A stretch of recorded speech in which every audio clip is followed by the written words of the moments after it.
পৃথিবীর কোনো মানুষ যদি আপনাকে ঠগায় কখনো আঘাত নেবেন না, কারণ মানুষ বড় নেমু খারাপ, মানুষ বড় গাদ্দার। মনে রাখবেন, সব মানুষ পৃথিবীর একত্রিত হয়ে যদি আপনার ক্ষতি করতে চায়, কেউ আপনার ক্ষতি করতে পারবে না যদি আল্লাহ না চায়। মানুষ মানুষকে ঠগাইতে পারে, সন্তান বাবাকে ঠগাইতে পারে, বাবা সন্তানকে ঠগাইতে পারে, স্বামী তার স্ত্রীকে ঠগাইতে পারে।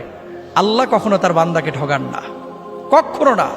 আল্লাহ কখনো তার বান্দাকে ঠগান না। বরং ডাকার মতো যদি ডাকেন, আল্লাহকে বলার মতো যদি বলেন, সে আল্লাহ সুবহানাহু ওয়া তাআলা আপনার ডাকে সাড়া দেবেন। আপনি মনে করছেন যে এত ডাকলাম আল্লাহ তো সাড়া দিচ্ছে না, কে বলছে দেয় নাই? কিছু কিছু সময় এটা আপনি বুঝতেছেন ভুল।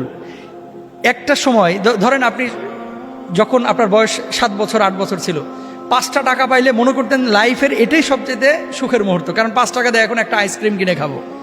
কিন্তু ওই সময় যদি 5 কোটি টাকা আপনারা দেওয়া হতো, 5 কোটি টাকার ভর আপনি সামলাইতে পারতেন না। এই 5 কোটি টাকা আপনি কি করবেন, তাই না?